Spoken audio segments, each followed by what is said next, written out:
To the explainer. Today we are unpacking an absolutely true crime business story. We're going to dive right into the art of a massive empire. And when I say massive, I mean a syndicate that literally gripped an entire... Here's the wild part. This empire, it wasn't built on cutting-edge technology. It wasn't built on vast real estate or some financial derivatives. It was built on nothing but a simple clay pot, few paper chits. Seriously. Okay, let's uncover the extraordinary rise and the spectacular fall of India's Matka crore rupees. That was the monthly of this operation at its absolute. I really want you to just process that number for a second. This staggering wealth was generated without a single factory. There was no physical product being manufactured anywhere. No giant corporate offices, no massive payroll white-collar executives. None of that. It's a complete shadow economy hiding in plain sight, pulling hundreds of crores every single month. Naturally brings us to the central of today's explainer. Exactly does a penniless refugee manage to pull something like this off? Our subject today is Ratan Khatri. He was a young man born into a Sindhi Hindu family who fled Karachi during the 1947. He arrived in Bombay with absolutely zero. No money, no identity, no powerful to speak of. Yet he went from just wandering the textile as a refugee to becoming the of the Indian underworld. To understand how he did it, we first kind of have to understand the massive voids. So before our Matka king actually took the throne, the gambling scene in Bombay was something called Anka de Jugar, or gambling. Basically, mill workers and traders would bet on opening and closing rates of the New York Cotton Exchange, which were transmitted away to Bombay via teleprinters, and that your daily wage essentially did on some trader in America. Then, in 1961, an absolute earthquake hits the system. The New York Cotton Exchange suddenly stops trading these rates. Boom. Entire betting ecosystem on the verge of total collapse. Bookies were panicking and bettors were getting desperate. A first innovator, a guy named Cullen G. Bott. 1962, just a year after that crash, he launched Whirly Matka. And honestly, this just brilliantly how market demand always supply. Instead of relying on New York cotton rates, but just used imaginary numbers. Placed chits numbered 0 through 9 into a large earthen pot, a Matka. A chit is drawn and boom, that's your winning number. True genius here. It was just 1 rupee. Whether you were a wealthy merchant, a taxi driver, or a daily wage laborer, you could afford to play. Plus, it ran 24 hours a day, 7 days a week. It was essentially the ultimatization of gambling. 1. Enter Ratan Khatri and the 1960 kit split. Let's get into it. Ratan Khatri had been keeping a really close eye on Bhagat's operation. He actually started working with him and very quickly rose up the ranks to become his manager. Learned exactly how the odds were set, how bets were managed, how risk was mitigated, the whole shebang. In 1964, this massive explosive argument out between the two of them. The fallout was so severe that Khatri just wanted to launch his own rival syndicate, destroying his former boss' monopoly overnight.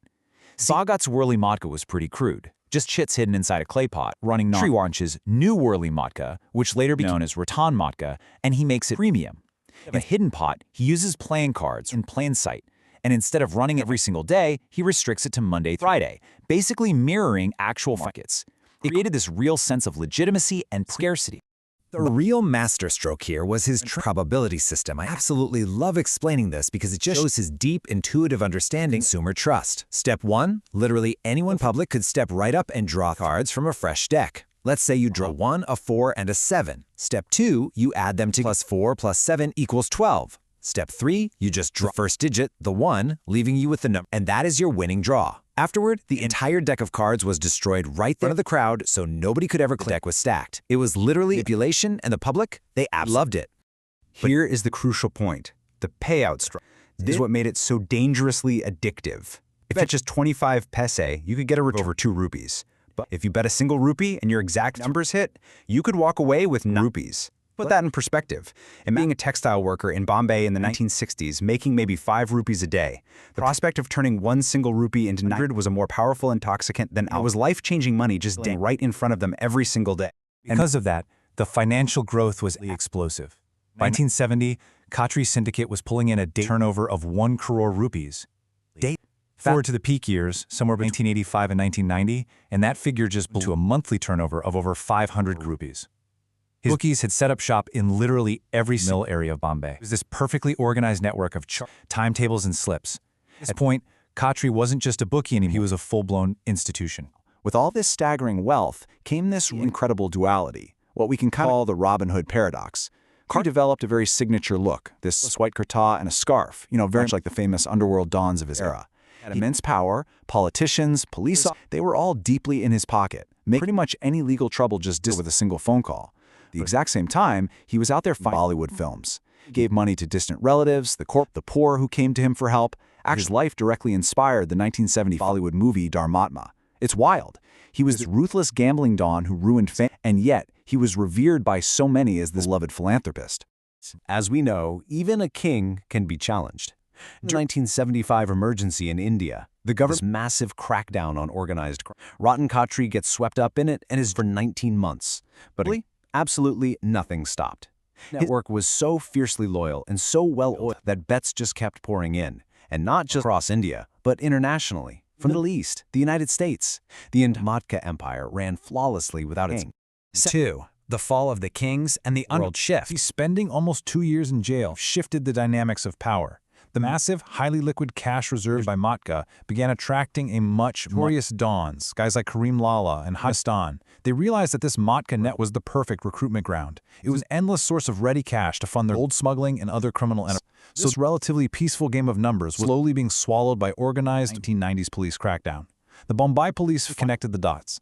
These harmless 1 rupee bets were now funding severe activities, including arms purchases and terrorism. The police activated their legendary counter specialists, officers like Nayan Nayak and Vijay Salaskar. They launched massive, relentless raids on Matkas across the city. Dealings are disrupted, arrests are made, operators flee the state. Almost the number of active bookies in Bombay plummeted from over 2,000 down to under 3. Physical Matka empire was officially Seeing the shifting winds, Ratan Khatri stepped away. In 1993, he decided to just retire from active betting. Catalyst for this? It was just a simple family vacation. He was stopped at the airport because he had been placed on a government no-fly list. This was the ultimate reality check. He hadn't allied himself directly with the violent mafia, and he ultimately chose peace war. Retired to a quiet life in his housing system, and eventually passed away from a cardiac arrest in 2020 at the age of 88. A surprisingly peaceful end for the Matka king. Contrast Khatri's peaceful exit with the fate of his old rivals, the Bhagat family. Kanji Bhagat's son Suresh Bhagat took over their syndicate, but internal disputes totally tore them apart.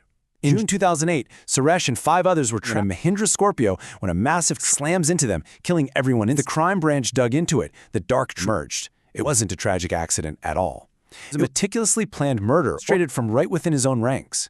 It was a bloody, highly violent conclusion, proved just how inherently dangerous the gambling business had truly become. Now, the demand for gambling never disappeared. It simply evolved. Over 8,400. That's the number of illegal gambling the Indian government has had to block. Offline physical Matka died out. The whole operation migrated online. Today, the internet is absolutely flooded with apps promising the fastest Matka instant payouts. Brings us to our final thought for this explanation.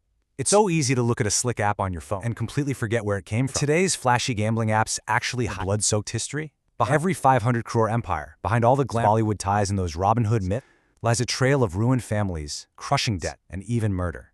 Ratan Khatri built a kingdom out of literally nothing. You have to remember it was funded by the hopes of millions. The next time you see an ad for a quick bet game, I challenge you to remember the true story of the Matka king. Thanks so much for joining me on The Explainer today. Keep questioning, keep learning, and I'll catch you.